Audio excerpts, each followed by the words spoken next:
হ্যাঁ গাইসরা, তোমরা সবাই কেমন আছো? আমি এখন আজকে কৃষি বিষয়ক আরেকটি তথ্য জানাবো আপনাদেরকে, সেটি হলো ভুট্টা বিষয়ক। আচ্ছা দাদা, নমস্কার। নমস্কার।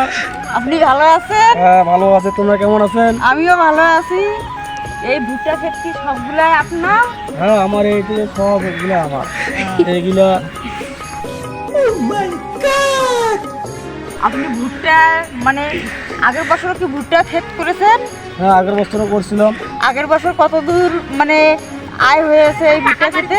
হ্যাঁ আগের বার ভুট্টা খেতে পাকার বাড়ি দিয়েছি, অনেক কিছু দিয়েছি।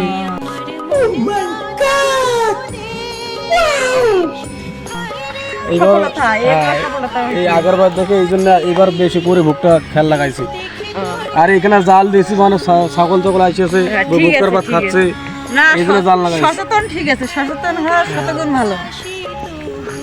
দাদা, আপনার ভুট্টা ক্ষেত দেখে, আপনার ভুট্টা চাষ দেখে অন্য জনগণরাও যে অনুপ্রাণিত হবে, আপনি কিছু বলুন সেই সম্পর্কে। মনে হয় ভুট্টা চাষ করলে লাভবান পাওয়া যাবে।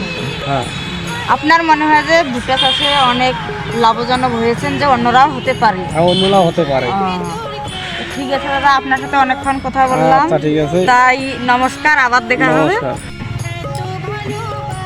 আচ্ছা দর্শকরা, আপনারা দেখলেন বা শুনলেন ভুট্টা চাষে কত দূর অধিক লাভবান হওয়া যায়।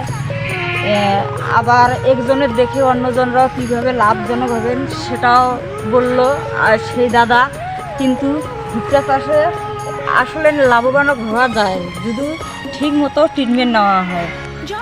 তাই এটা যেসব ফসলে লাভজনক বেশি বেশি করে সেসব ফসলগুলো উৎপাদন করবেন। ধন্যবাদ। ধন্যবাদ। আবার